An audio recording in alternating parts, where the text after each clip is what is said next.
Hello bachcho, let's start this question. So this question says a 50 kg boy stands 1 meter away from a 45 kg girl. Calculate the force of attraction between them. Gravitational constant G is equal to 6.67 into 10 to the power minus 11 newton metre square kg का inverse 2। अब चलिए बच्चों हम इस question को solve करते हैं। तो देखिए बच्चों इस क्वेश्चन का जो आपका की कॉन्सेप्ट है, ये क्वेश्चन में आपको क्या निकालना है, फोर्स कैलकुलेट करना है। तो बेसिकली हम इसको बोल सकते हैं कि ग्रेविटेशन की बेसिक ग्रेविटेशन पर आपका बेस्ड है और वहां भी आपके न्यूटन्स लॉ ऑफ ग्रेविटेशन से क्वेश्चन आपका सॉल्व हो जाएगा। तो देखिए बच्चों, अब देखिए इसने हमसे पूछा कि दो ऑब्जेक्ट हैं। देखिए जो फोर्स ऑफ ग्रेविटेशन होता है वो क्या होता है, G into m1 into m2 divide by r square.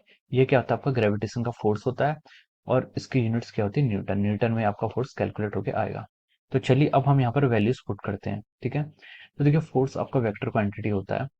तो अब देखिए जी की वैल्यू कितनी है, हमें क्वेश्चन गिवन है 6.67 into 10 to the power minus 11 into m1 into m2। m1 कितना है, मास ऑफ बॉय को आप m1 एज्यूम कर लीजिए, वो है आपका 50 केजी। और आपका मास ऑफ गर्ल्स को आप m2 एज्यूम कर लीजिए, वो आपका 45 kg divide by r square. R क्या है, 1 मीटर की डिस्टेंस है, तो हम यहाँ से लिख सकते हैं 1 का स्क्वायर, इतना न्यूटन आपका आंसर होगा।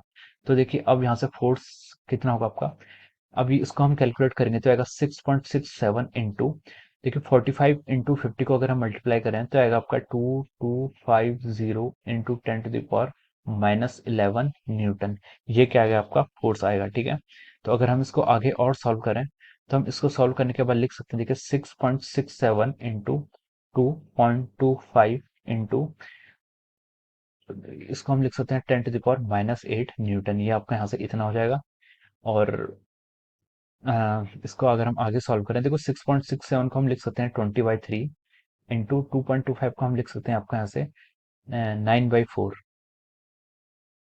अब इसको हम सॉल्व करें तो देखिए 4 से ये कट कैंसिल हो जाएगा 5 और 3 से आपका ये कैंसिल हो जाएगा 3 टाइम्स। अगर ये आपका ऐसे चला जाएगा तो हम लिख सकते हैं 5 into 3 15 into 10 to the power minus 8 newton. और इसको और आगे लिख सकते हैं 1.5 into 10 to the power minus 7 newton. तो this is the magnitude of our force, ठीक है। फोर्स वेक्टर क्वांटिटी है, लेकिन जो आपका ग्रेविटेशनल फोर्स है it's always an attractive forces.